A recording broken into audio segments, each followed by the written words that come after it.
You're listening to the Ordinary Joe's podcast with Joe D and Eric B. Ordinary Joe's podcast. All right, another episode of the Ordinary Joes. This time we're going to skip the NFL for obvious reasons. Yeah, I'm kind of have to represent the Giants now or the San Francisco Giants because, you know.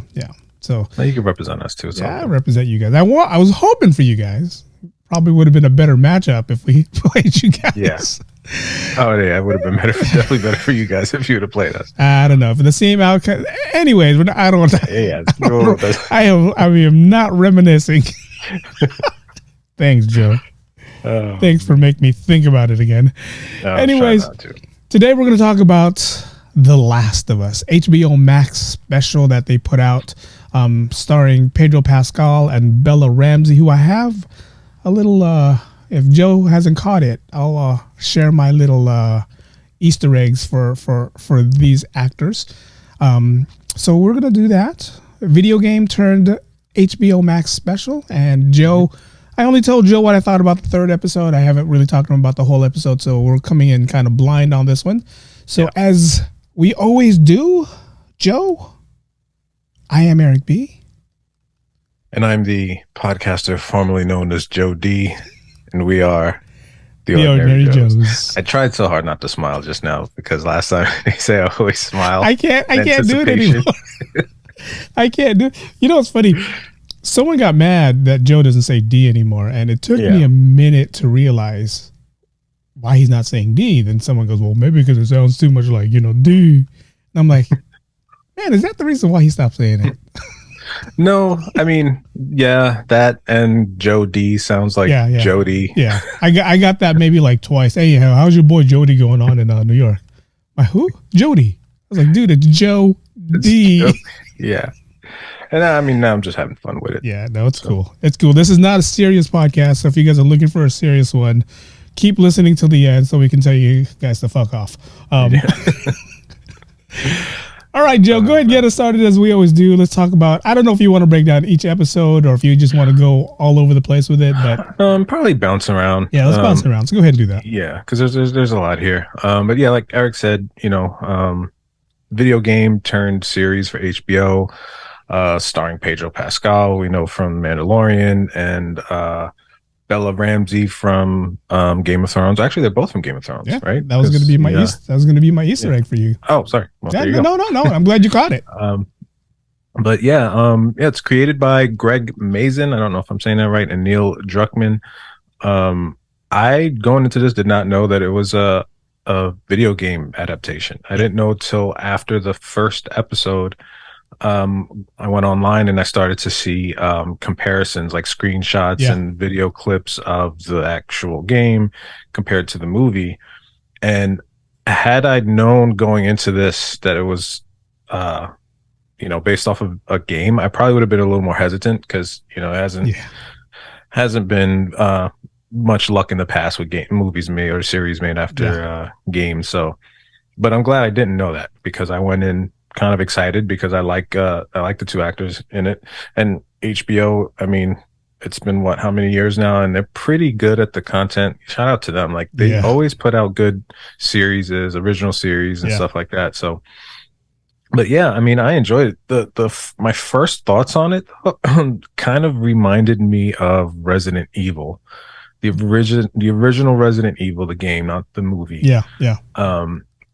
Had that kind of feel to it, and that I've spoken about that before. I was totally disappointed with that movie and that adaptation. So that's the one with the Rock, right? The Resident Evil. No. Sorry, that was Dune. So. That was Dune. See. Yeah. So many failed movie video games. That's what it exactly, is. Exactly. But this one didn't have that feeling at all. It starts off pretty, typical with the apocalypse, zombie apocalypse. I hated to see that these are the fast zombies, not the old school Walking Dead type zombies. Dead. Yeah, those. See, that zombie apocalypse, I think I'll be all right. I could probably survive those. But if we have these, Usain Bolt zombies, it's a wrap for me. Yeah. Like they said in Zombieland, the fatties go first. I'm gonna be one of the first. Me too, Joe. Me too. I'll be right behind you. But first impressions, man, I really enjoyed it. I liked it. I liked the story. I don't know about how close it is to the game. So anybody out there who's played the game, you can kind of give us your opinions on it. But the whole idea of this kind of parasite or whatever this thing is that actually exists is a real parasite. Yeah. Somehow, I guess more. So, well, let me back up a little bit. It is a zombie apocalypse, and Joel, who's played by Pascal, he's a smuggler, and he has a job of taking this teen Ella from this kind of messed up quarantine zone across country to safety.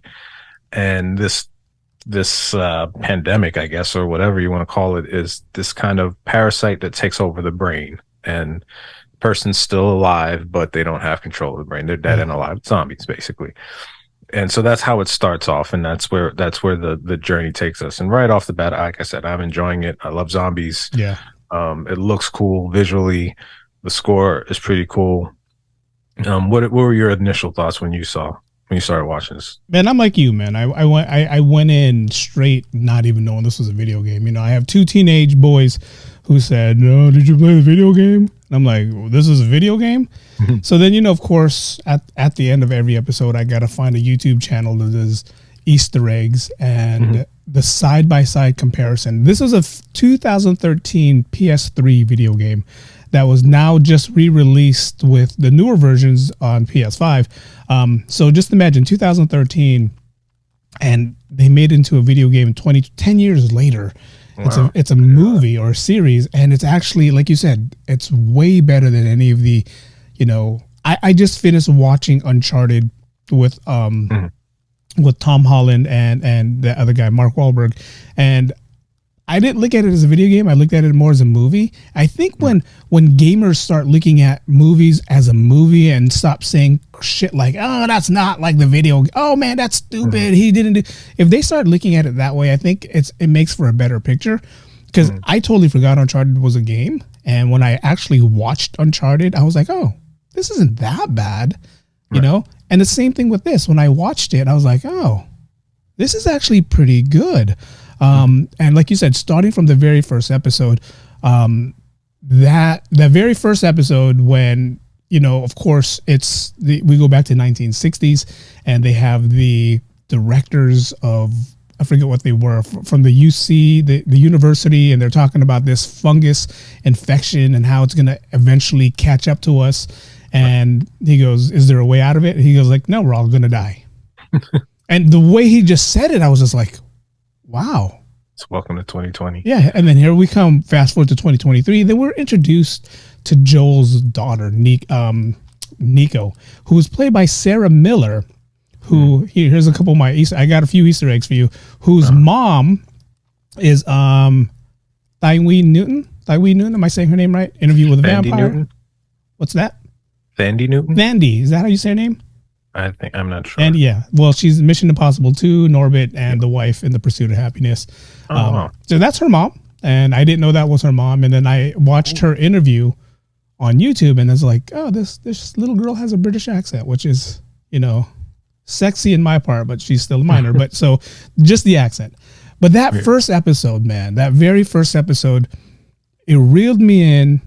It's one of those like, dude, if I was a fish and I was one of those fishes that said, "Ah, fuck, I'm not eating anything that you're throwing at me," I'd be that dumb fish that got hooked on this. Because just that first episode, the whole, I'm with the neighbors, I'm doing everything I can with the neighbors. In our heads, in my head, I'm thinking, this girl's going to die. Yeah. And then just seeing the grandma on the ground, and you see the fungus coming out of her mouth. I mean, that was intense. Yeah. That was intense. And we're introduced to Tommy, who's also played by Gabriel Luna. Tommy Miller is Joel's brother.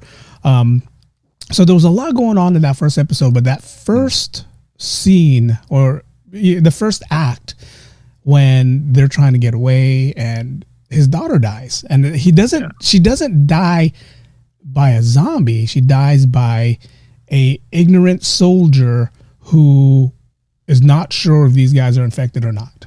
Yeah. I mean, everything, if you guys haven't watched it, you need to watch it. Everything happened all at once. Like 1 minute, they're just enjoying their lives. Next thing you know, there's planes crashing. There's people running crazy on the street. And of course, they don't know what's going on. You know? Yeah. They're living reality, right? Yeah. Now, does it take place in 2023? Yeah, 2023. Oh, okay. They fast forward to 2023. Okay. And that's when the whole... Well, you know what? Let me take that back, because I think in episode 2, when they go to the flashback in Indonesia, that takes place in 2003. So yeah, it does take place in 2023. So that's 20 years later that it happens. But just how scary is that, man? I mean, it's like, 1 minute you're living your life. I mean, they just celebrated a birthday, right? And then that phone call that Joel gets from his brother. And he goes, Tommy, what's going on? And he goes, man, this guy just went crazy in the bar and I had to, take him out. Mm-hmm. That was, to us, we knew what was going on. I was like, oh man, something's going on. Yeah. And to piggyback, off of what you're saying, after all of us. Sorry, I'm sorry. That's right. My screen just blanked out on me. But, after all of us just went through COVID this last year, and you think of how fast that happened, right? Yeah. It went from, there's this virus in China or wherever, and people are getting sick. You're like, man, that's scary. And then a few weeks later, it's here. And then before you know it, we're locked down. So watching this kind of makes you think of how fast something like that can happen. Yeah. Now, granted, COVID wasn't turning people into zombies. It was taking lives, unfortunately. But what if, something like that happens? It is in the realm of possibility. And I think that's why these shows are so damn scary sometimes when you watch them, because like you said, everyone's just living their life. Yeah. Happy day-to-day stuff, doing this, and then before you know it, planes are falling out of the sky and you got to like kill your neighbor in the bar or something like that. Jeez. So I agree. I mean, the scary part about this movie, and credit to the writers. And when I did my, my whole, let me read about this and what's going on. What I love about it is the writers didn't have to they did a lot of writing, but they didn't have to do a lot of writing. So if you play the video games and you watch the movie, some of their, especially between Joel and Bella, some of their lines are straight from the video games, and they just change things around. But that's what I love about it. The little scenes like, watching Nico or Sarah die, watching the beginning scene where the professors are talking about the virus, and then going back to Jakarta where we meet Ibu Ratna, who's talking about the whole disease. All those are writers that, let me just fill in these stories. And that's what I love about what these writers did. And going back to season 2 or episode 2, when she's talking about, where'd you guys find this? And they said, we found it in wheat and grain. And if you go back to episode 1, they showed the grandmother being fed some bread by the son. So it's like, these are everyday things that we eat, and like, you just imagine if there is a little fungi that gets in our food, whether I'm a big coffee drinker, Filipinos are big rice eaters. So if it gets into anything like that, man, we're totally fucked. I mean, that was the first thing I thought of. Like you just said, Filipinos are big rice eaters. Then I start thinking of how many cultures are rice eaters that eat a lot of rice, like Hispanic, Asian, you name it. And it's easy to grow. There's a lot of it. So something like that, you think, damn, man. Like it's one of those things where you find when it happens and you find out it could easily be too late. Yeah. You know what I mean? You could have consumed it and it's like, oh shit, we can't go back now. So, that's why I think this captivates you right away. Yeah. Because you can easily put yourself in the place of the characters. And, and something you said earlier about like the video game heads, how, they were just to kind of look at it for what it is and not like the game. I'm torn because I kind of look at it like, comic book movies, Marvel. We always talk about, we've done so many Marvel, things. And as comic book fans, one of the big things we love about Marvel is how true they are to the comics, even though they take some kind of creative license here and there, but it's done well. I feel like that's what's happening here so far anyway, but as a video game fan, I also see their side of it too. Cause like from the comic book fan side also, like that was why I was so upset with the whole Resident Evil. And I go back to that a lot because the reason being is because I felt like that game, the story was perfect. And the way you maneuvered through the game, kind of unlocking the story and what comes next, you're experiencing it in real time. And what they ended up doing was taking 3 games and just Resident Evil 1 through 3 and mashed it all up. And then they threw that out there. This one seems like they really took care to be true to the game, and they took into consideration the gamers, but still made it, a consumable for a regular person like us, like who haven't played the game, didn't even know it was a game. So we're not lost like, oh wait, were we supposed to have played this to get it, to understand it? It's like, no, you can sit there and watch it and be completely immersed in it. And I think that so far that's what's great about it.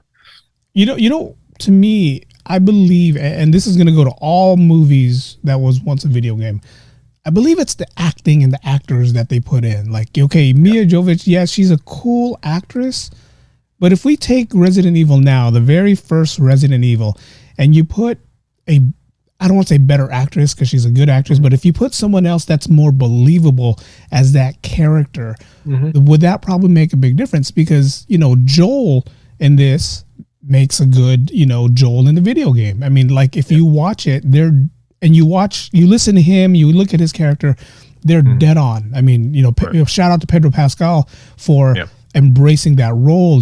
It's like we've seen him in Game of Thrones and he had this European accent. Mandalorian, he has this dry accent. Here, he sounds like a straight redneck hick, right? I mean, it's just like he's doing what he needs to do to fill that role. And it goes back to like Uncharted. I was immersed in that movie because of the acting of Tom Holland and Mark Wahlberg. I gotta check that one out. It's on Netflix. It's pretty good. And I'll go as far back as Tomb Raider. The very first Tomb Raider with Angelina Jolie. I liked it because of who she was. At the time, she was the top main actress on scene. So that kind of made the movie worth watching. Yeah, I didn't do a lot of the video game stuff, but it was still good. Where you bring in Resident Evil, and I'm going to keep bringing that up because you're bringing it up. You didn't have any. Who was Mia Jovovich in the movie? To us, it's like this new character. We kind of don't really know who she is. She comes up later on and she's on, I don't know what came first. I don't know if Fifth Element came first or that came first. I think Fifth Element came first. Okay. So to us, she was probably, that chick on Fifth Element. That's all she was to us. Yeah. But yeah, if you take that movie now and you put somebody else in that would probably do justice to the movie, maybe someone like, who's that? Scarlett Johansson, someone that you can believe is this character, not this, 6'5" tall model looking chick that's going to do all these like, I'm going to kill all these zombies. It's kind of not believable, Yeah. I mean, that was part of the problem. They didn't care.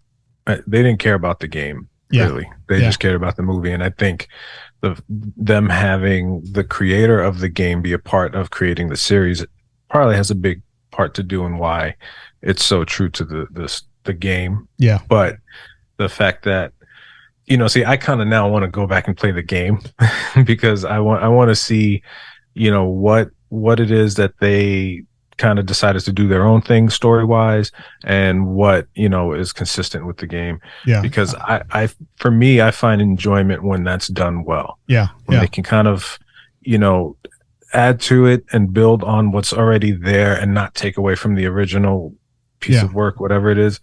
That's when I'm like, that's that's skill, and that's good writing, and that's what HBO is really good at doing. Yeah. I'm going to send you a link of the guy that I watch on YouTube. He breaks down every detail, and he tells you oh, this was in the video game.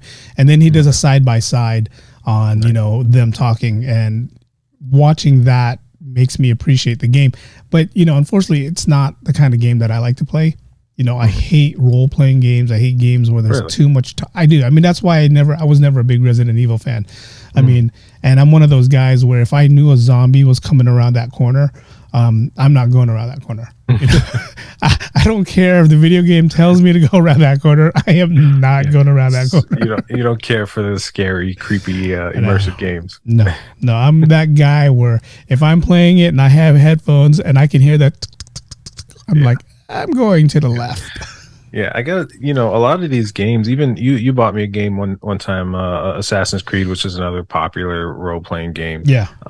I gotta give it to these companies that are making these games nowadays, because it's pretty much they're making controllable movies. They have the story and you experience it and you're the character, and it really is an immersive experience. And now I'm with the virtual reality. Yeah, I can just imagine.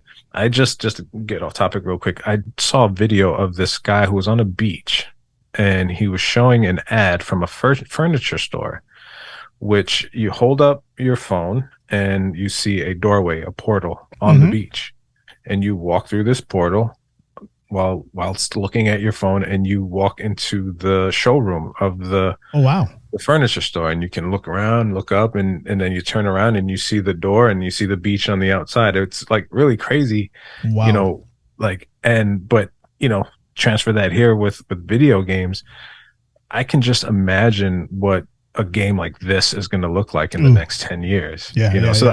I'm a fan of certain role-playing games. I like the ones that have that balance of, action and kind of they test your brain, puzzles, and you got to figure things out. And I don't know if this game is anything like that, but I kind of feel like it would be just off of what the series is showing right now. You're making it, you're trying to make it from point A to point B, and you're hit with obstacles along the way. You're meeting new people, some good, some bad. It's got everything you want in an apocalyptic it does movie. It does. But it's cool to find out. Did you know that most of it was filmed in Alberta, Canada? You know what? I wouldn't be surprised. I mean, I'm here when I watch it, and I watch it.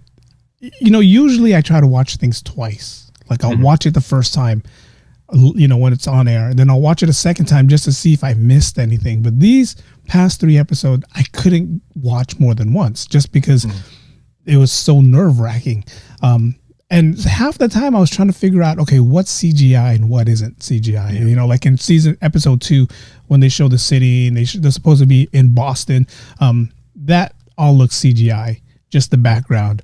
But the little, walking on the street, I couldn't tell what city they were in. To me, it could have been a backlot in Hollywood or maybe even like Atlanta, where there's a lot of filming lately going on. Right. I honestly thought it was in Atlanta because it looked a lot like The Walking Dead, which is another zombie series, and if we're comparing the two visually, they're very similar, although they feel like they do a better job, and I can't really just explain how it's done, but they're doing a better job of making you feel isolated. Yeah.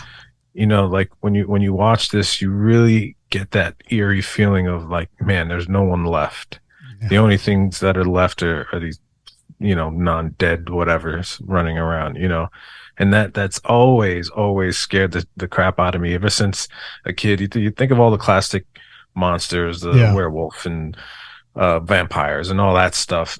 Zombies, hands down, scared the shit out of me more than anything. Yeah. And it's just because of that the fact that you could become one, and they really capture that in this, and now, we're bouncing around here. Am I right? Did she have an injury and she's just not affected by it? So, is that where we're at? So episode 2, excuse me. So to go back in what you're talking about, Bella was bit, and we haven't seen that yet, right?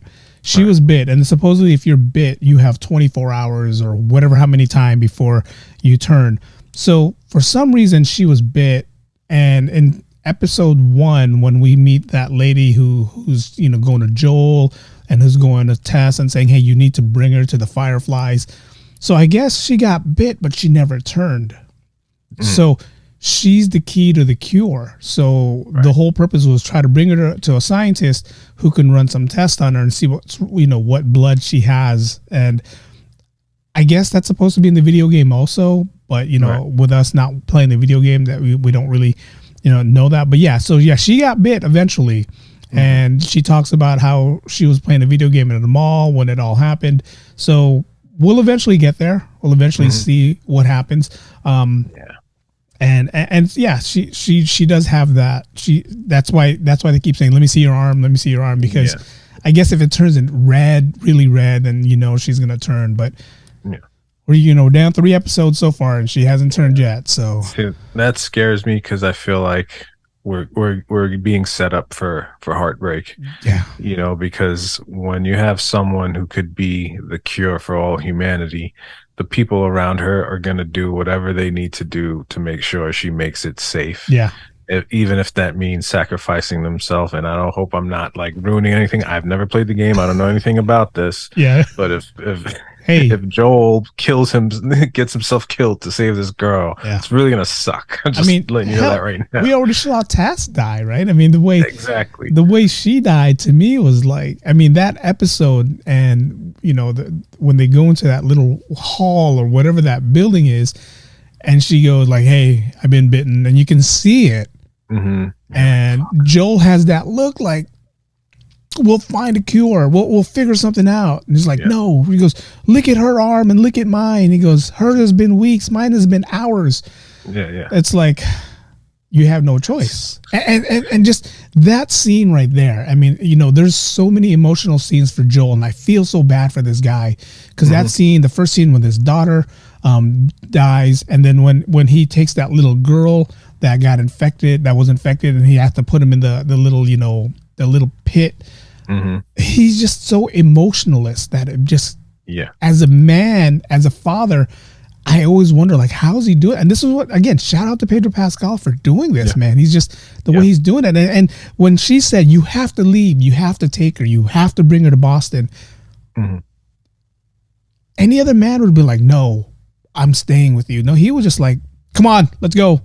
It's like, even Bella was like, no, we can't leave her. We can't leave her.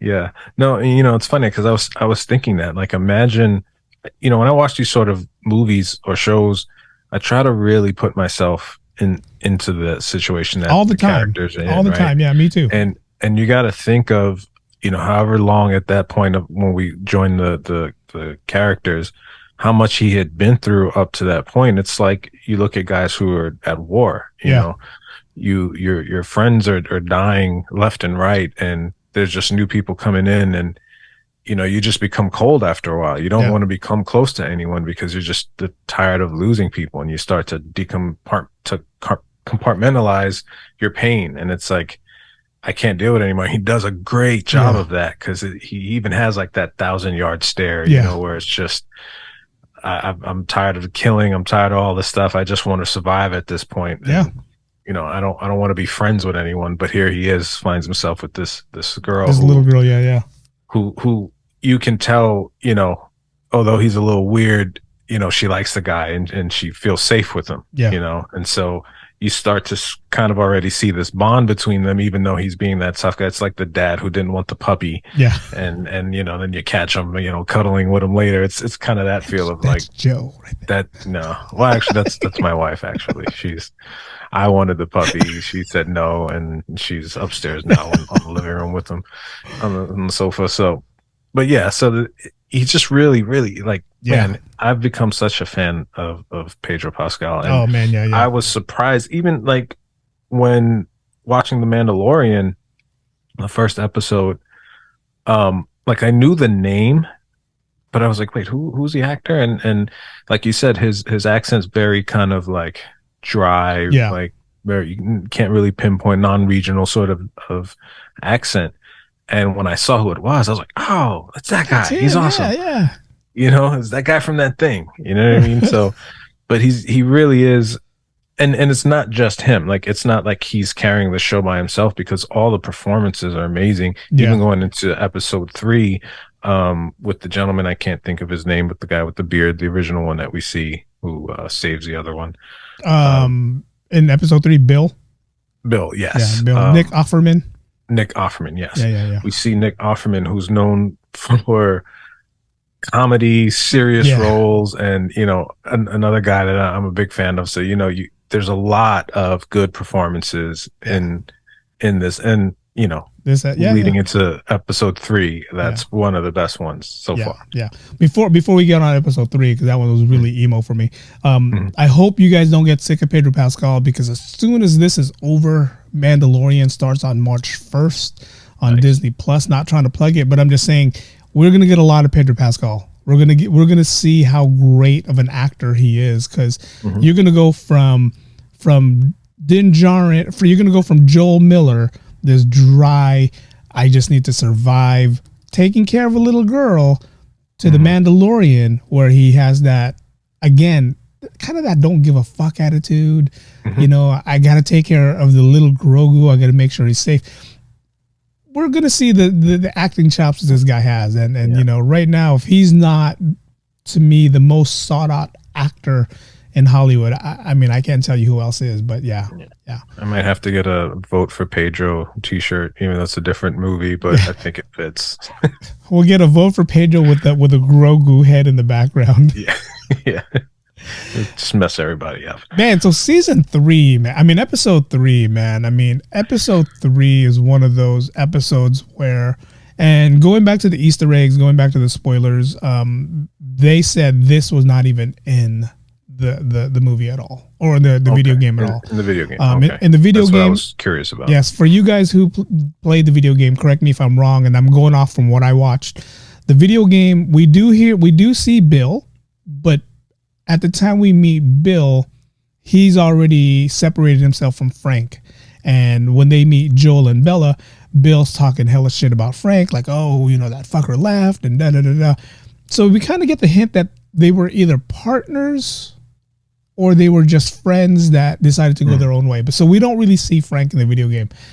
But in this episode, man, you tell me what you thought, man, because I have a lot to say about this episode. So going into episode 3, I kind of had an idea of not what was going to happen, but of what was going to be in the episode. Yeah. Right. So that was kind of spoiled, and I always do it to myself. I always try to read certain things about a show, and then I end up reading spoiler alerts. Too much of it. Yeah, it's like I never learn, but it didn't ruin it by any means. So, Bill, we were kind of introduced to this character who's like kind of like your typical what do you call those people? The ones that he's a prepper. Yeah, prepper. He's a prepper. Yeah. These doomsday preppers and people that live in bunkers and you think of them that they have like a setup so they could survive underground for 5 or 10 years or something like that. He's that guy. He's got the ARs, got the beard and the lumberjack and that whole deal. And we kind of, it's kind of fuzzy, I forget, but he kind of, I believe he loses his family, right? They didn't really show that. Right? It didn't explain, Right, but he's by himself, and basically he kind of takes the town. He was hiding out when all this stuff happens, and we see him when he comes out of his bunker or whatever, like, what the hell's going on? And everyone's pretty much dead and gone. Yeah. And so he kind of takes his town and kind of builds a fence around it and builds this kind of fortification. Yeah. And he's there, by himself doing this thing. And here comes this other character, another guy. What's his name? Frank. Frank. Murray Bartlett. He's from what's that HBO show that's out right now? White Lotus. Oh, okay. I heard good things about that. I haven't seen that yet. And I forget what his deal is, but he needs help, right? I think he's hurt or something, or running from zombies. Yeah. Whatever. He needs a place to go. Yeah. And he finds Bill, and Bill's a typical prepper, kind of like, no, I don't want you here. You got to get the hell out of here. And somehow Frank talks him into letting him stay. And at some point, Bill's helping him out. He feeds him, gets him kind of situated, and he's like, all right, you got to get out of here. And they start talking, and Frank sees a piano and starts, hey, what's this? Starts playing the piano and plays a song that he's jacking up. And, Bill's like, no, it's like, step aside, pretty much. Let me show you how it's done. Yeah. Yeah. Right. And you start having this kind of moment where you start to say, wait a minute, I think these guys might have a little chemistry, You kind of see some sort of something building. Mm-hmm. And as Bill plays and he sings and has a voice like a mix of Fergie and Jesus, Frank is just, all googly eyed over him. And before you know it, they're kissing and they have this moment. And then they it's nothing graphic. They don't show, it's not like I don't know if you know it's a rated R movie, but they have a moment together and they have this kind of sweet thing and they start building this relationship. Then we fast forward 10 years and they're like a full on couple together in love. They're together, but Frank, who early on is the healthy guy, they're both probably like, I don't know, maybe early 50s or something like that, early mid 50s. I believe Bill's a little older, but they're healthy guys. Fast forward, we see Frank being pushed around on a wheelchair and he looks sick and he's skinny and you're like, oh man, what's going on? And come to find out he has cancer. Is it cancer? Was it cancer or AIDS? I thought it was cancer, but they don't really say. Yeah, they don't. What it is. All he says was, if they couldn't find a cure when the world was alive or world was around, what makes you think they'll find a cure now? So it could have been either or, and that's I guess that for us we try to figure out what it is. Right, and I assumed cancer only because I feel like now there are a lot of medications out now if you do have AIDS where you can live very long life, almost to the point where it's non-existent. So, but either way, whatever it is, he's sick. Yeah, and he basically comes to this conclusion that, you know what, I don't want to live my life deteriorating and being any worse than he already is. Yeah. And he makes the really gut-wrenching decision to ask Bill to help him end his life. Yeah. And it's like, ugh, damn it. Yeah. Why? Like, this is already bad enough. We're dealing with all these zombies and Joel lost his daughter and they lost Tess and there's just so much loss. And then it's finally you get this moment of like something beautiful and all this fucking shit that's going on. And these guys are living their life together in this perfect little town that they built. And then boom, this happens. And, obviously, Bill doesn't want to do it, but he doesn't want Frank to suffer. You know what I mean? Yeah. And so I don't know. You want to finish it, or because it gets worse? No. I mean, you're right. I mean, I'll backtrack just a little bit, and fill in the spots. But yeah, so Frank was just one of those guys who was just wandering, right? Mm-hmm. Just wandering, falls into this little pig trap, this little hole, and then it's funny because Bill isn't just in the room, and I think he's building something in his little bunker. He's like trying to fix one of the guns. Goes over there and he goes, hey, what are you doing here? And to go back to what you said, I think at this point, Bill's been alone for how many years now? So no human interaction, an exception to maybe a zombie here and there, and maybe like just somebody trying to, break into the fort, right? So he finally sees this guy, and they have this little machine that checks to see if you're infected or not, right? Like, I don't know how Bill got it, but Bill tests him right away and shows up that it's green, so he's not infected. So Frank just says, hey, I just trying to get to, I don't know, Maryland or wherever. Mm-hmm. And he just said, like you said, he convinces him to like, hey, let me get something to eat and I'll be on my way. So he does. He takes, and the scene that got me was when Frank was in the shower, Bill walks in there and gives him some clothes and goes, there's some fresh clothes. I'll leave it on the bed for you. Then Bill takes a little minute to leave. Like he's thinking, we don't know what he's thinking. He's thinking, should I go in there? Should I see what he's doing? But he just leaves, makes some dinner, and then the way he's pouring the wine. I mean, for someone who is intruding your space, that's been your space for a while, he's holding that wine like what a true waiter would do at a restaurant. He's holding it from the bottle. He's pouring it the way, you know, a classy restaurant would pour it. And then Frank was like, "Oh wow, you know how to match your wine with your meat, you know." Yeah. So he sets up the dinner table with candles. Yeah, with candles, real romantic. Yeah, so we're all getting set up for this. You know, and then you said the piano scene, and they're singing the piano, and then Bill's like, "Oh, let me get out of the way. Let me do this." So that animosity, that tension between them two, and then they start kissing, right? And then what makes me laugh was Frank goes to Bill and says, "Maybe you should take a shower." Yeah. So that's kind of telling us, all right, they're about to get busy. Frank just got out of the shower. Bill smells like, you know, like he hasn't showered in 10 years. Yeah, that's exactly what he smells like. And then, like you said, like, we didn't know if they were or if they weren't, you know, gay or not. And Bill even says, "I've never done this before." And then Frank's like, you never slept with any? He's like, "I slept with people. I just never slept with a man before." Right. So yeah, they don't get graphic like you said, but we know what happens. But yeah, just that whole episode from Bill being that no one's coming to my house. He was he was even a little upset because Frank had some friends that he met on the walkie-talkie. Right. And if you go back to see episode 1, there's a radio in episode 1, and that radio episode 1 talks about, they play music, and the music determines what's going on. Like 80s music means you're in danger, 70s you're safe. I think 60s means something's happening. And then we find out later on that they're the ones playing the music. They're the ones that's looping the music over and over again. But yeah, that scene, that end scene, man. I mean, just to watch these two go from Bill being that no one's coming here, to I want to be a loner, to them becoming like, you know, a couple.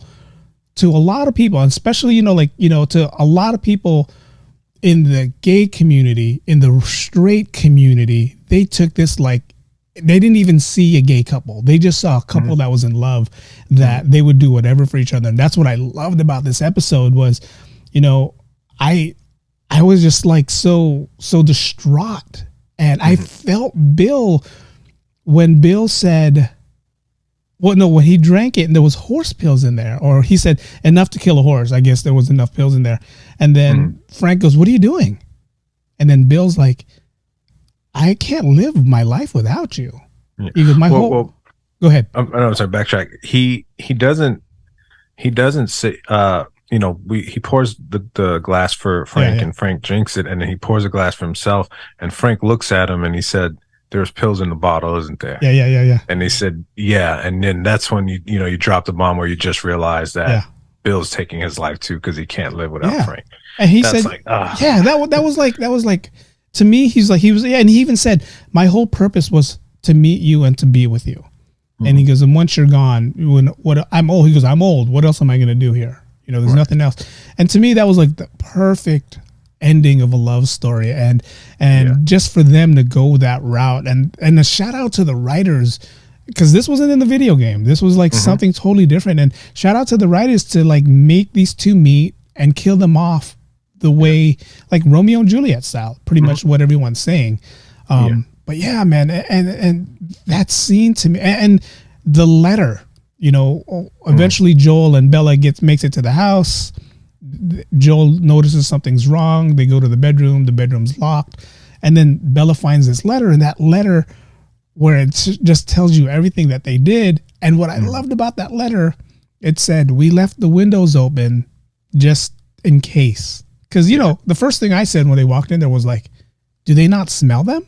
Yeah, how they not know? You know, do they not smell them? And I don't know if they said it and I missed it, but I don't know how many days after they got to that house before they killed themselves, because the food was still it was there. Right, but it wasn't completely gone like you would expect it to be. But when Bella grabbed the letter, there was a lot of dust on the table. So again, I don't know if it was like weeks, days, or even months that they got there. But yeah, that last episode, man, got me.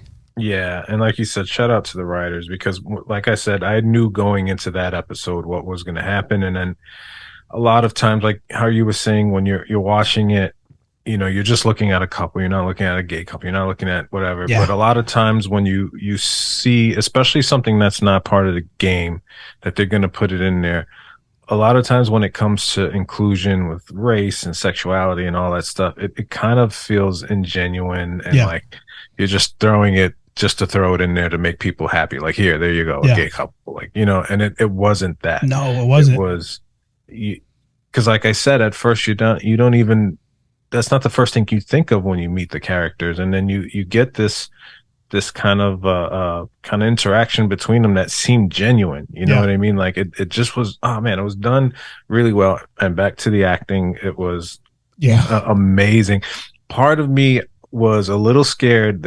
Like Eric said, there's a scene where at the end when they read the letter and they say, we left the window open, and Joel's like broken up about it, because even though the other Bill wasn't too happy about Joel and Tess being there, I think they had a respect for each other, and they liked each other. And you see, is it Ella? Bella. You see her and Joel drive off, and it's from the vantage point of and being inside the room with the window open and the wind blowing in the curtain. And for a split second, I thought they were going to ruin it and have like zombie Bill walk up to the window and look out. I was like, please don't do that. Yeah. Please. That was beautiful. Just ended like that. Ended the way thankfully they didn't do that. Yeah. No. I think I had the same thing. I'm sorry. You're right. It's Ellie. Bella is her real name. Bella.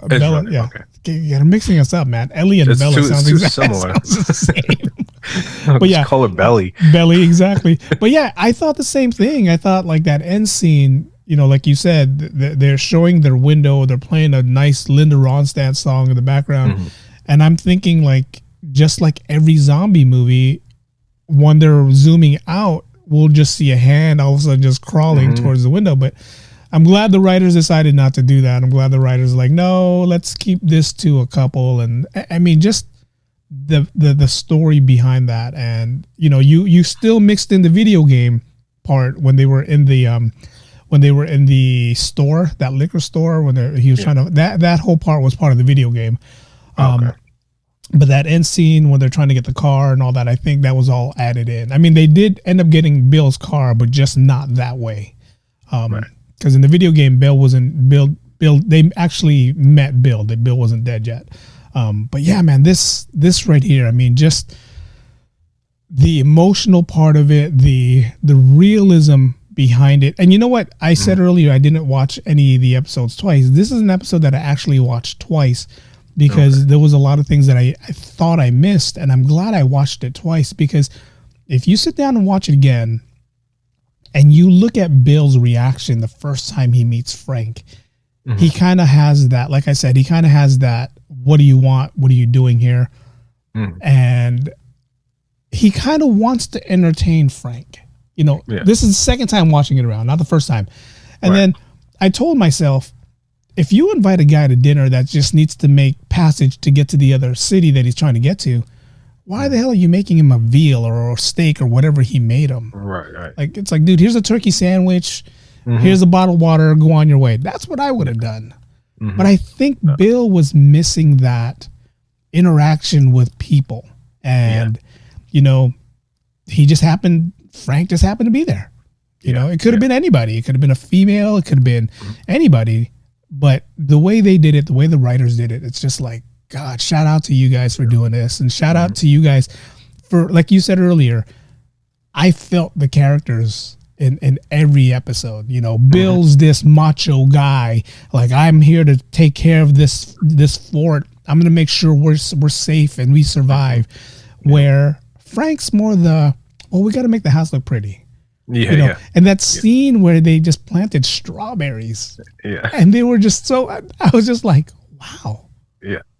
I'm going to go buy some strawberries. That's one of the things I loved about it, because it's kind of like, no matter how much of a tough guy he was and how much he was focused on being a prepper and being, prepared for all this and surviving and all that. I think at some point, being alone for so long, you realize, what's the point of all this, of surviving, if I'm just doing it by myself? Yeah. And like he said, he gave him something to live for. To live for, yeah. So when, and you like, who knows where he was at that point in his life, and when he sees Frank, and maybe there was just something in him, like another human being, like you said, like, okay, I'd rather go out maybe and being double crossed by some stranger or being killed by some stranger than to fucking go on like this. And he got lucky and found the love of his life. So I mean, man, the writing on that is just, they like, screw them for purposely trying to rip our hearts out. It's like, geez, like, I don't know, like, how much more can we take going on from it? Like, if they did that, like, that's what I'm saying. I'm really scared about what's going to happen with these characters moving forward, because I'm already invested in them and their journey, and you're rooting for them right off the bat. I mean, just us as fans, and we sit here and we wait weekly, just watching what they're giving us, and I love how they're taking parts of the video game and then taking parts, and they're just rewriting things or writing things and giving us a backstory of how, the video game is pretty much straightforward. We go through the video games, we got to go through like levels, but then for them to give us, the daughter, Joel's daughter, her death, how she died. Because in the video game, I guess it doesn't say the whole backstory. It goes from the day that it started to them trying to run away, and then she dies. And then to give us the backstory on the professors talking about, this is what's going to happen to the world. And everybody back then was just like, yeah, right, fuck you. And then, and then to go back to Jakarta and to rewrite that whole scene and tell us like, hey, she said, bomb the city. Yeah. Bomb the city. We're all going to die. Bomb the city. That kind of gives you that whole like, shit. Damn, this is really happening. Even the guy, the soldier, the whatever he was just like, the one that was trying to help him. He's like, what? No, in Jakarta. When she says bomb the city, and he was like, what? Yeah. Bomb the city. He's like, yeah, we're not gonna die. We're not gonna survive. Like, she knew when she pulled that parasite off that patient or that lady. She knew. She's like, yeah, we're not gonna. This is what we've all been fearing.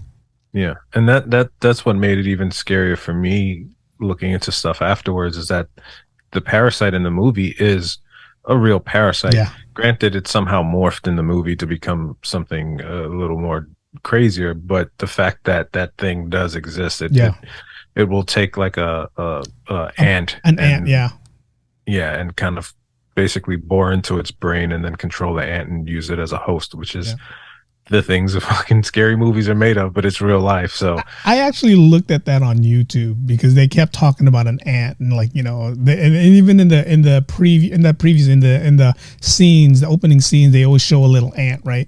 So I said, let me go look this up. So I did, and I put up zombie ant on YouTube, and it's kind of creepy, man. It's kind of creepy how this little fungus, I mean, it doesn't take a lot for an ant. Just think about what it is for the humans.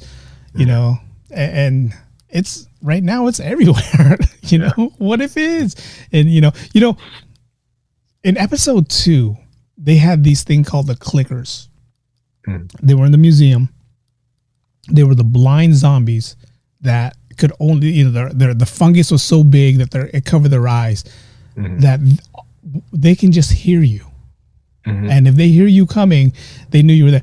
To me, those zombies, they're all scary, but just to like I said, if I was playing that video game and all of a sudden I hear in the background or in my headphones, I'm hearing, I'm not going there. You're not going to see me going there. Just that sound alone is fucking creepy. Let me ask you this, man. Out of all the zombie movies we've watched, from TV to this, which to you is the scariest zombies? It is probably a tie, I would say, between the 28 Days Later or 28 Days series zombies, who had the rage. Yeah. They're super fast and they were fucking angry zombies. Now, did they have to be bitten? Were they bitten? I mean, like, I don't know, 28 days. I don't know how they became. It was just, liquid passing. So if they bite you, okay. But if the blood gets on you, if they throw up on you, that sort of stuff. Because there's a scene where one guy looks up and the drop of the blood goes right into his eye, and he fucking becomes a zombie. So yeah, it didn't take much for you to become one, and they were just all super fast and vicious. Yeah. So those are probably the scariest. But there's the remake, I think it was, of not Night of the Living Dead. It was like Day of the Dead, the one with Ving Rhames when they're in the mall. Yeah. Could have been Day of the Dead. Day of the Dead, whichever that one is. Dawn of the Dead. There you go, Dawn of the Dead. Those two, because those were also, that was, I think, my first introduction to the fast zombies. Yeah. For me, they may have come before that, but that was my first one. But I would say those two are probably my scariest. I would say right now, for me, after watching these episodes, that this to me is the scariest ones right now. Just because in the beginning, it was either you ate something or you got bitten. Yeah. Right. And then like towards the end, I think they're being a little bit more careful on what they eat. That's why they're not eating a lot of grain. They're eating a lot of dry food. But for you to become a zombie, or for you to become a zombie because you ate something or they bit you, or that's like a double dose. Where all the other zombies movie we watched, if you get bitten, you're pretty much, you're fucked. Yeah. I got bitten. No, I'm fucked. That's pretty much what it is.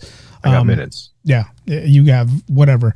I'll do that thing that Brad Pitt did in World War Z, where that lady gets her arm bit and he didn't know what to do, so he just chopped it off. Yeah. It's like, hey, quick thinking. Here you go. You're not going to be a zombie. But yeah, I mean, just that scene, or just you getting bitten, for you to get bitten, you have better chances to survive because all you have to do is stay away. That's why to me, this is the worst, because you can become a zombie if you ate some type of food. True. But that's just the beginning. And the fact that these guys, I don't know what it is about zombies wanting to, come in gangs. That scares me. When they come in groups, it freaks me out, Yeah, I don't know what it is, why maybe they're attracted to each other by sound or whatever, but yeah, it's always that horde. You always hear the horde of zombies, and it's like, son of a bitch. I mean, when we saw that in Walking Dead, they were like, oh, all right, they're kind of like that, we'll get there when we get there kind of zombies. Yeah, we'll take our time. But these zombies from this one, World War Z, and you said 28 Days Later, they're running. They're making their way over there. Just, I always put myself in a situation, and this all started when you and I were working in the hotel, and our boy Rex, every time we talked about buying a gun, we didn't talk about like the world ending. We said a zombie apocalypse. Zombie apocalypse. That was always the topic. And thanks to him, I already have a plan of action just in case I'm home when the zombie apocalypse happens. Hopefully I am home. Yeah. I'm headed to the top of San Bruno Mountain because it's a good vantage point, close enough to water if we need to escape that way. Get 360 view. I told my wife, just meet me up there. There's a building up there. We'll break into it, grab all my guns. I got a plan. I'm just letting you know. Nobody else take my plan because I'm killing you if I see you. Oh, no, Joe. You just told like half the people that listens to the show where Joe's going to be. He meant the north side of San Bruno Mountain, not whatever side he's talking about. But yeah, I mean, we all have to have a plan. I mean, that's the plan of action. And, fortunately, right now, the 50 years I've been alive, we, besides COVID, we haven't had to deal with anything or have any issues with a zombie yet, that we know of. I mean, you're saying there's a chance. There's a chance. I mean, you see zombies every day when you go to work. They're called meth heads and crackheads. That's a different type of zombies. But hey, that's how it can start.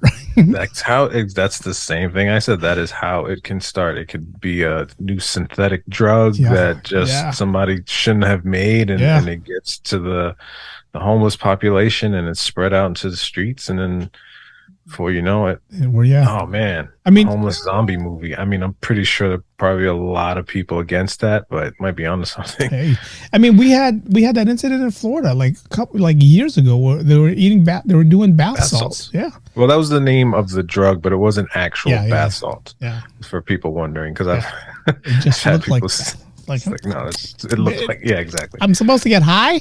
Yeah. It's not working. But yeah, man, that guy really turned into a zombie. Yeah, he went and bit somebody. He bit someone's face. He was attacking him, biting his face off, and they had to shoot him like 6 or 7 times. And he wouldn't die right away. Yeah. Yeah. That's the thing about movies. Movies that kills me all the time. It's like, shoot him in the head. Mm-hmm. Double tap. That's shoot him in the head. Zombieland. Double tap. If you're not sure, shoot him again. I mean, just in this scene in episode 2, when they were in that museum, they kept shooting him in the body. It's like, dude, shoot him in the head. Yeah, dude, like you're wasting ammo. Yeah, it's like I learned that in Resident Evil. I learned that like the very first time I played a video game. Even now when I play GTA 5, shoot him in the head. So let me ask you, aside from The Last of Us, because we're still watching it, what would you say is your favorite zombie like movie or series? That you've seen so far? And there's been a lot. There's been a lot. In the beginning, it was The Walking Dead. I mean, The Walking Dead kind of brought us to the beginning, how it all started, and you had your group of characters. So in the beginning, it was The Walking Dead. Then it just kind of like the writers kind of like just got lazy. Mm-hmm. It's like in the beginning, we saw everybody. And then when they started breaking off into like, oh, today we'll talk about, I forget their names now. We'll talk about Michonne. And then we'll talk about Daryl on this other side. It's 2 different stories that kind of like threw me. It's like, dude, I don't want to watch, 2 different stories of what's going on. Then we got to wait till next week to find out. God, I forget the main character's name, but yeah, you got to wait till next week. Oh yeah, Rick. Yeah. You got to wait till next week to see what happened to Rick. So it's kind of like, so in the beginning it was The Walking Dead. Right now, I mean, man, I kind of like this. Because one, I'm uncertain what's going on. We don't know what's going on. But I can tell you this, man, out of all the zombie movies that I've seen, there's something worse than the zombies out there, and that's other people. That's true. Other people. I mean, like here in this episodes, you couldn't even trust the people that were supposed to protect you. Yeah. The military, the police, you couldn't even trust them. Mm-hmm. And that's the sad thing about most zombie movies or series is that's the running theme, is that the humans that are alive are in a lot of cases are way worse than the dead ones. Yeah. But I think for me, my favorite movie, and I always go back to it. The first time I saw it, I loved it, and then every so often I'll go and watch it. It's Shaun of the Dead. Oh yeah. That's hilarious. Mainly because it's hilarious. And it's so funny, but then it has its moments where it's scary, and then it has its moments of where he loses his mom, and it's like really good acting there, and then it's hurt, like, so it kind of had a little bit of everything for me, and that's kind of always my go-to zombie movie. I mean, to me, I what I love about that movie is just like you said, the simple fact that there's a zombie going around, there's a zombie apocalypse about to happen. I don't care what's going on. Let's go to the Winchester.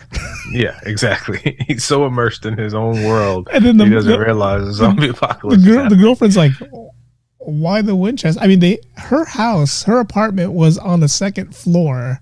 They could have just stayed there and just snipe everybody, but they wanted to get to the Winchester. And the whole reason was, why not? There's beer, there's this, there's that. I mean, that movie to me was just like, it was one of those movies where you're like, it's a zombie movie. You're kind of annoyed with the 2 characters, but at the same time, there's still a zombie apocalypse happening. Yeah, that was a good movie, and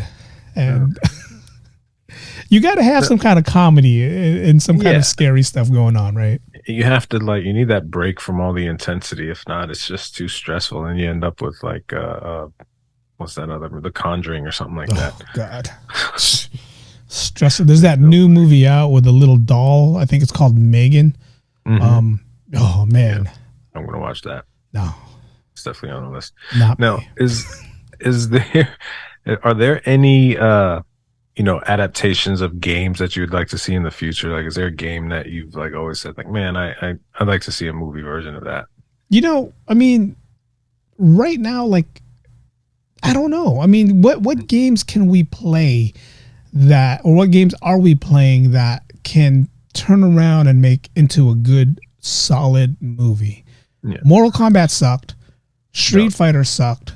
Those any fighting games, just forget about it. You don't even do any fighting games.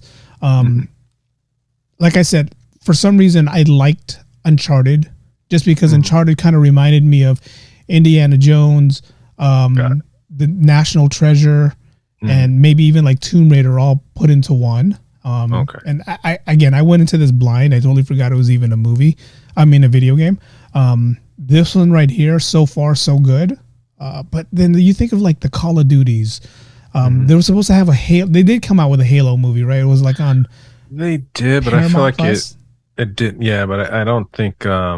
I think it kind of flopped. I don't think they hit the mark with that, which was disappointing because I was a big Halo fan. Yeah, and I was excited about that movie. Yeah, and, I mean that's the thing about video games. It's can you make a video game into a movie that can be successful as the video games you're playing? I think if they did it reverse, so if they made a movie first. And then said, let's take which they've done. I mean, Batman that's one that comes to mind. Me personally, and this is only because I enjoy the game so much, and it's the one game I play consistently. I feel like they could make a movie out of GTA. They could doesn't necessarily have to be like, people running around beating people up and killing each other necessarily. But if you've played GTA 5 and played the actual storyline and the missions, which I've done 3 times already because I'm sick, it's not a bad storyline, and it would make for a pretty good action movie. It's something I could see, The Rock and Mark Wahlberg in or something like that. And I feel like there's enough there and to kind of give little nods and Easter eggs to the game without it being overly violent for the sake of being violent, like the game is known for. So that's one game I wouldn't mind, but I don't see it being done well, but I wouldn't mind watching it. GTA 5 is already out. I mean, in the movies, it's just called Fast and Furious. Oh yeah, pretty much. Yeah, it's all about family. It's funny you say that. Just last weekend, I tried to watch. I don't know why, but I tried to watch Fast and Furious marathon. Okay. I got about 15-20 minutes into the second movie when I couldn't do it anymore. Second movie is the one with Tyrese? Yes, they introduced Tyrese and Ludacris. I don't remember the first one being as long as it was. Holy shit, that's a long ass movie. And then just the second one, I couldn't do it. I was like, you know what? I'm good. I'll catch them another time. But it's funny you mentioned that. Toretto!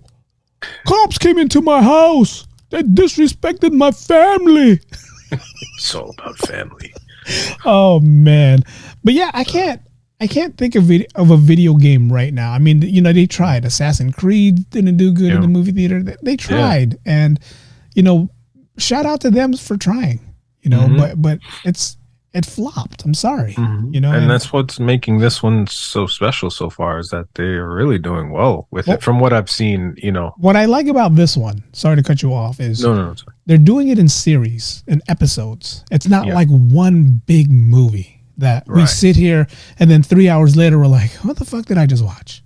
Yeah. They're doing it in episodes, and they're teasing us with parts of the video game. So even your video game nerds will be like, oh, I remember that. Oh, yeah, I remember that. And then you got the super nerds who are like, oh man, that's not what happened in the video game. Come on, this movie TV show sucks. But yeah, so this is what I like about this. They're actually giving us episodes, and I think every video game company who wants to make a movie or do a series should piggyback off this and piggyback how they're doing it. Don't jump straight to the big screen. Right. Don't jump straight to the movie theaters. Do it like this. Tease us. Let us know. Then, like, hey, if the first 3 episodes sucks, then at least it's better than having us sit, 3 hours in the movie theater. Yeah. But give it the time it deserves, because a lot of time these games, it takes years to make these games, a lot longer than it does to make movies. Yeah. And to try to jam all that information and all that content into, even in 2.5, 3 hours, you're bound to miss something. You're bound to miss something important to the story. So yeah, them taking the time, stretching it out, putting it in a series, I think was great. Great idea. No, I just wish they would have dropped the whole series. Episode tonight is called "Please Hold My Hand." So they haven't said anything about it, but I'm kind of wondering who he's talking about. Is it Ellie wanting to hold Joel's hand? I don't know. Yeah. But I have a little gripe on HBO, and this is the gripe that I told you earlier. Is for a lot of us who I have HBO and I have HBO Max, and you have HBO Max because you want to watch it everywhere. For me, who's paying that little extra for HBO Max, I should be able to watch it before the national airing that it does on TV. Mm-hmm. Give me a couple hours. They show it here on the West Coast at 9:00. East Coast gets it at 6:00 their time. So at least give us that 6:00 time frame that I can go on HBO Max. Oh, they're already showing it on the East Coast. Let me go watch it. Yeah. Instead, they're making us wait till that 9:00 time frame. The HBO needs to fix that a little bit. Not like Disney Plus is midnight. Here, it's actually midnight on the East Coast. So are they seeing it before it airs here? I think HBO East. Yeah, they probably. I mean, check with Ro and Ev if they watch it. See what time they show it. Yeah. So I believe. If it airs, let's just say 9:00 on the East Coast, right, prime time, then technically we should be able to watch it here earlier. If that's the case. We should, yeah. Especially like you said, if you're paying a premium, I mean, that should be. I've checked all 3 episodes and I try to watch it because it's a Sunday. I got work the next day. It's usually this is TMI for you guys listening, but it's usually 9:00. I'm in the shower and I'm getting ready for bed by 10. Now I got to wait a whole hour. It's play the side violin for me, but that's just first world problems. Kind of wish they changed. Even like when we were watching House of Dragons, they were doing that to us. It's like, God, I gotta wait till 9:00 to watch this. Yeah. Jesus. But I've waited, so I mean, they kind of take off Disney Plus. Disney Plus at midnight, they release the next episode. We're able to watch it, but no, with HBO being the way they are, we have to watch it when everybody else watches it. Yeah. It sucks. Don't like it. Annoying. What do you think so far? I know we talked about it. What do you think so far? What do you wish for this series moving forward? I at the very least, I hope they don't do like kind of what you mentioned earlier about The Walking Dead. Yeah. Like The Walking Dead started out really good, and at some point you feel like it should have ended, but they're stretching this out for a money grab because it's so popular. I hope they don't do that with this. Yeah. I hope it has its start and a finish, and they wrote it with that in mind, and it's just going to be what it is, and that it just kind of stays along the course that it is now. I mean, going into this blind, we don't know.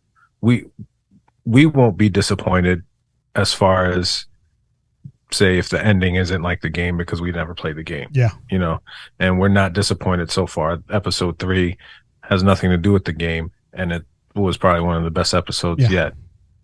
So as long as they continue with the great writing and the direction that they're going, and they don't try to stretch it out unneededly, I'm happy with that. And I'm ready to go for the ride because it's pretty cool so far. Yeah, I totally agree with you. If they keep it simple the way they're doing, stick to the video game writing that they have, fill in the fillers that needs to be filled, the things that never happened in the video games, keep the writing great the way it is, and keep us entertained and keep us wanting more. And that's all I ask for. I mean, if it veers off to, like you said earlier, they end up killing off Joel. I mean, I don't know how the video game ends, so sorry, you guys. I'm just, speculating here. Just guessing. Yeah. If they kill off, or the brother ends up becoming a dickhead when he sees him. Whatever happens in the future, as long as they keep us entertained.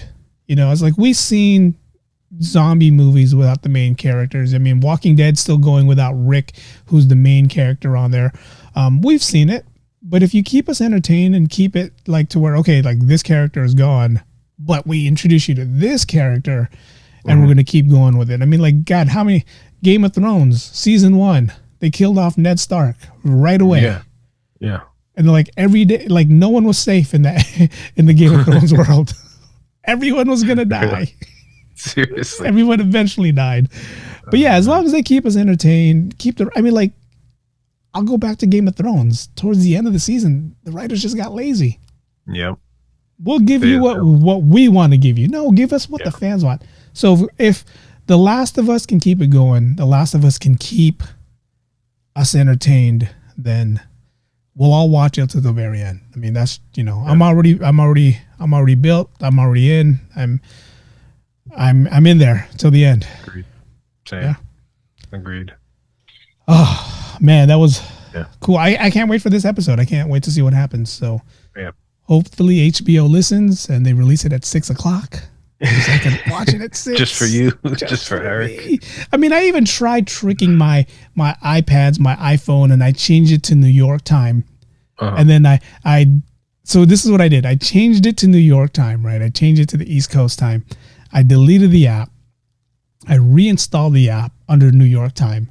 And for God reason, I guess it knew what Wi-Fi I was in. So my Wi-Fi San Francisco. Really? So like, this fucker is not in New York. His IP address shows San Francisco. The question, did it on your phone? Yeah.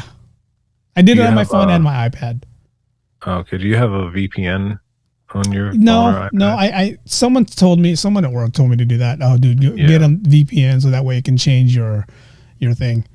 Yeah, that's what hopefully FBI is not listening, but I heard that's what you can do with like your Amazon, and your Fire Stick and your laptops and stuff like that. Well, I have Kodi on my laptop, and Kodi is one of those apps where you can just watch movies and TV shows. So I'm pretty sure if I go on there at 6, it's already going to show me the New York feed. That's too much work. Yeah, it's too much work. Be able to put it on, but we're almost there. It'll be here before you know it. All right, guys, that was fun. That was a good episode. Tell us what you thought. Tell us what you think. Do you like it? You video game nerds who's played this game, is this exactly like the video game? Yeah. Did you expect more? Is it not as good as you expected? Let us know. Tell us what you think, and we'll be more than happy to share your comments as soon as we get them. Again, follow us, The Ordinary Joe's Podcast on Instagram, The Ordinary Joe's Podcast at gmail.com. And then Joe has a new plug that he wants to plug. His music. Man. Finally putting out an album of my music. That's something I want to do for a long time. And yes, it's finally done, coming out on Valentine's Day. It'll be on Spotify, Apple Music, iTunes, Amazon, all that good stuff. And also I will be launching the YouTube page. Nice. The same day on Valentine's Day. So the album is Twisted Points. Points is spelled in a funny way. You'll see there's a reason behind that. By Huge Beats. You can hear it. You can actually, if you go to my Instagram, Huge Beats Official, you can listen to it now before it drops. Cool. For all of our followers and friends. You guys get early access. But if not, it'll be out there for you guys to listen to on all your streaming platforms. So yeah, I'm excited, and there's going to be a lot more to come. So nice. I give Joe, this is my favorite one so far. I don't know if I told you, but it's called Did It For You. It's the second to the last one. Awesome. But that's just a teaser. You guys got to go pay for it. It's funny when when I was making this and finally got it to the point where I was listening to it and trying to put myself in someone else's shoes that was listening to it. That is not the one that I thought people would like, and you and probably about 3 or 4 other people, including Evan and his brother Matt, that's their favorite one. I think that might be number 3, but that's his favorite one. So it's funny how that works. I'll tell you what I could do without, man. That's this one right here. Yeah. It's called Death of Ego. Yeah. And the reason why is because, dude, that right there is freaky.